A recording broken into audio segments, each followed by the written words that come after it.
بسم اللہ الرحمن الرحیم۔ السلام علیکم ناظرین، میں ہوں ایڈوکیٹ اعجاز احمد نواب اور آپ دیکھ رہے ہیں میرا یوٹیوب چینل قانون کی دنیا۔ ناظرین، توشہ خانہ کیس میں عمران خان کو سزا کے بعد اٹک جیل میں جب بھیجا گیا تو اس سزا کے خلاف، اس ڈیسیجن کے خلاف، اس ججمنٹ کے خلاف، ہمایوں دلاور صاحب کی ججمنٹ کے خلاف اپیلیں فائل کرنی تھی۔ سپریم کورٹ میں جانا ہے، ہائی کورٹ میں جانا ہے، جہاں بھی جانا ہے، جو بھی فورم آپ نے اڈاپٹ کرنا ہے، اس کے لیے ضرورت ہوتی ہے وکالت نامہ کی۔ وہ خان صاحب کو نہیں مل رہا تھا۔ اس ویلاگ میں آپ کو بتاتا ہوں کہ آج ہائی کورٹ میں اپیل فائل ہو گئی ہے، سپریم کورٹ میں اپیل فائل ہو گئی ہے، خان صاحب کے ساتھ ملاقات ہو گئی ہے۔ ان اپیلوں کا فیٹ کیا ہوگا، کیا فائدہ ہوگا، کیا رزلٹ آنے والا ہے، یہ میں آپ کو بتاتا ہوں۔ نارمل پروسیس میں کیا ہوتا ہے، کورٹس میں نارمل اس جیسے کیسز میں کیا ہوتا ہے، اور خان صاحب کے ساتھ ملاقات میں خان صاحب نے جو باتیں کی ہیں وہ بھی تھوڑی سی شیئر کرتا ہوں، ویسے تو آپ کو پتہ ہی ہے۔ سب سے پہلے میں آپ کو بتاتا ہوں کہ توشہ خانہ کیس میں نے جو پہلا ویلاگ کیا تھا اس میں بتایا تھا کہ آج اپیلیں فائل ہونا مجھے مشکل لگ رہا تھا۔ اس کی وجہ یہ تھی کہ پاور آف اٹارنی نہیں آیا، وکالت نامہ ہی نہیں آئے گا۔ جب تک وکالت نامہ نہیں آئے گا تو اپیلیں فائل ہونا مشکل ہے اور ٹوڈے کے لیے سماعت ہونا مشکل ہے، اور ویسا ہی ہوا۔ اپیلیں فائل تو ہوئی لیکن ٹوڈے کے لیے سماعت نہیں ہوئی کیونکہ وکالت نامہ نہیں تھا۔ اب آج دو اپیلیں فائل ہوئی ہیں۔ ایک اپیل فائل ہو گئی ہے جو مین ججمنٹ ہے توشہ خانہ کی، اس کے خلاف ہائی کورٹ میں جو اس کا نیکسٹ فورم بنتا ہے، ایپلٹ فورم بنتا۔ ایک آئینی پٹیشن فائل ہوئی ہے سپریم کورٹ آف پاکستان میں۔ سپریم کورٹ آف پاکستان میں آئینی پٹیشن فائل ہوئی ہے کہ یہ جو 5 اگست کا آرڈر ہے، جج ہمایوں دلاور نے توشہ خانہ کیس میں آرڈر سنایا ہے، یہ غیر آئینی ہے۔ یہ فری اینڈ فیئر ٹرائل کا جو آئینی حق ہے اس کے خلاف ہے، اس لیے اس کو سیٹ اسائڈ کر کے دوبارہ سے ٹرائل شروع کروایا جائے۔ یہ دونوں پٹیشنز فائل ہو گئی ہیں۔ ان پر کیا جو لیگل اوپینین ہے، جو لیگل پروسیس ہے، جو لیگل پریکٹس ہے، وہ میں آپ کو بتاتا ہوں، لیکن اس سے پہلے جو خان صاحب نے آج عدالت میں ملاقات میں ریمارکس دیے ہیں، جو باتیں بتائی ہیں، کہتے ہیں جج نے یک طرفہ فیصلہ دیا، گرفتاری کے وقت وارنٹ نہیں دکھائے، مجھے دوسری بار اغوا کیا گیا، سی کلاس میں رکھا گیا ہے، چھوٹا سا چکی والا کمرہ ہے، اوپن واش روم ہے، دن کو مکھیاں ہوتی ہیں جبکہ رات کو کیڑے، چھت سے پانی ٹپکتا ہے، کھانے کو کوئی ایشو نہیں، جو ملے صبر شکر سے کھا رہا ہوں، سی چھوڑیں ڈی کلاس میں بھی رہ لوں گا، ساری زندگی جیل میں رہ لوں گا، پیچھے نہیں ہٹوں گا۔ یہ گفتگو ہوئی جو نعیم پنجوتھا ایڈوکیٹ صاحب نے بتائی خان صاحب کے حوالے سے۔ تو یہ ان کا مورال ہے، اور جو خبریں ہیں سوشل میڈیا پر، جو اطلاعات ہیں، ان کے مطابق ہائی مورال ہے۔ قرآن پاک ان کو دیا گیا ہے، عبادت کرتے ہیں، نماز پڑھتے ہیں، قرآن پاک کا مطالعہ کرتے ہیں، اور انہوں نے یہ بھی کہا کہ میں خوش ہوں، میں شکریہ، انہوں نے کہا کہ جو مجھے جیل میں قرآن پاک مہیا کر دیا گیا ہے، پڑھنے کا موقع ملا ہے، پڑھ رہا ہوں، اسٹڈی کر رہا ہوں، کتابیں 2 ساتھ میں لے کے گئے ہیں۔ یہ تو جیل کے اندر کی سچویشن تھی، اور یہ ان کے ریمارکس تھے کہ لیکن یاد رکھیں کہ جو سابقہ پرائم منسٹر ہوتا ہے، اے کلاس اس کو دی جاتی ہے، لیکن یہاں پر بی بھی نہیں، سی دی گئی ہے، اور اے اور بی کلاس اٹک جیل میں ہے ہی نہیں۔ اگر سوشل میڈیا پر کوئی ایسی خبریں آتی ہیں، اگر کوئی صحافی، کوئی اتھینٹک صحافی بھی کوئی ایسی خبر دیتا ہے کہ خان صاحب کو بی کلاس دے دی ہے یا اے کلاس دے دی ہے اٹک جیل میں، تو وہ بالکل غلط ہوگی، کیونکہ اٹک جیل میں اے اور بی کلاس جو ہے وہ ہے ہی نہیں ہے، سی کلاس ہی ہوتی ہے۔ اب آ جاتے ہیں اپیلیں ہوئی ہیں۔ پہلے بات کرتے ہیں جو اپیل ہائی کورٹ میں ہوئی ہے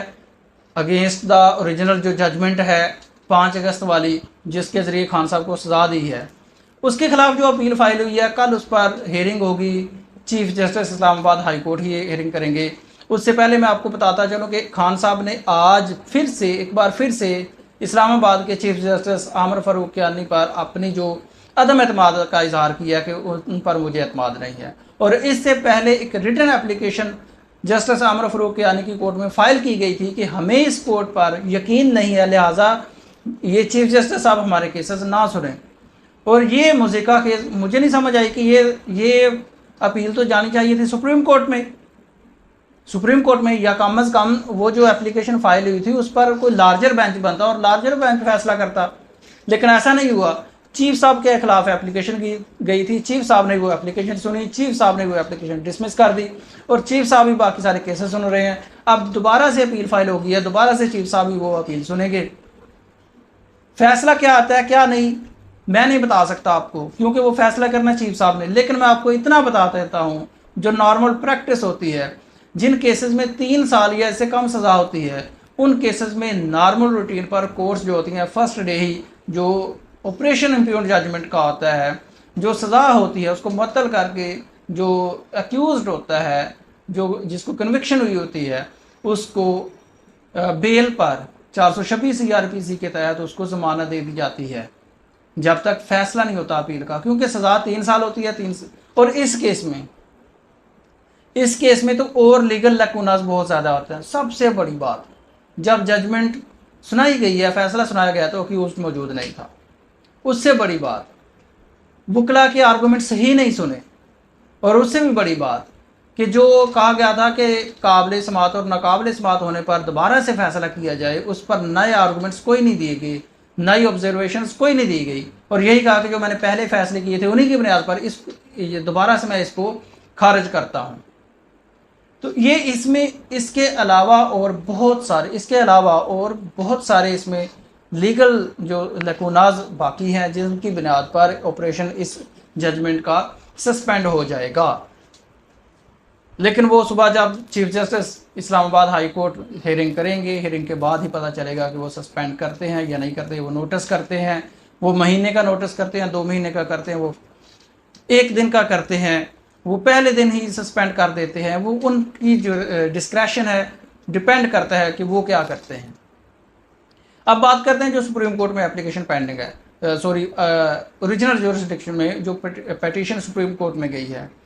جو سپریم کورٹ میں پٹیشن فائل کی گئی ہے کہ فری اینڈ فیئر ٹرائل نہیں ہوا تھا، دوبارہ سے ٹرائل شروع کیا جائے، تو یہ میرا ذاتی خیال ہے۔ ویسے تو اگر ہم جوڈیشل سسٹم کی بات کریں، اگر ہم انصاف کی بات کریں، تو ایسے کیسز میں جو اعلیٰ جوڈیشری ہے، جو چیف جسٹس صاحب ہیں، ان کو اس کیس میں از خود نوٹس لینا چاہیے، نوٹس لینا چاہیے، اور پوچھنا چاہیے متعلقہ جج کو کہ بتائیں آپ نے یہ ایسے کیسا کر لیا، اور لوور کورٹس کو پوچھنا چاہیے کہ بتائیں ایک بندے کو حق دفاع نہیں دیا گیا اور آپ اپیل رکھ کے بیٹھ گئے ہیں، آپ نے اسٹے نہیں دیا، اور چھوٹی عدالت نے جس نے حق دفاع نہیں دی گیا اس نے کس طرح سے اتنی عجلت میں اتنی تیزی کے ساتھ جسٹس ہریڈ از جسٹس بریڈ کے فیصلہ کے خلاف آپ نے جاتے ہوئے، اپنے پرنسپل آف نیچرل جسٹس کے خلاف جاتے ہوئے آپ نے یہ فیصلہ کس طرح سے سنا دیا۔ لیکن یہ جو پٹیشن ہے، میرا خیال ہے کہ 1% چانسز ہوں گے اگر اس پر کوئی ہیئرنگ ہو جاتی ہے یا کوئی فیصلہ آ جاتا ہے یا کوئی فیوریبل فیصلہ آ جاتا ہے PTI کا، کیونکہ ایک ہائرارکی ہے، ایک پروسیس ہے، اس کو اڈاپٹ کر کے آگے جانا ہے، اور ڈائریکٹ سپریم کورٹ آپ کیس کو نہیں لے کے جا سکتے۔ ٹھیک ہے، آپ نے آئینی پٹیشن فائل کر دی ہے، آپ کے پاس آپشن تھا، آپ نے اڈاپٹ کر لیا ہے، لیکن یہ میرا انالیسس ہے، یہ کوئی انصاف مل بھی سکتا ہے، مینس کہ کوئی ریلیف مل بھی سکتا ہے، لیکن مجھے نہیں لگتا کہ ایسا کوئی ریلیف ملے۔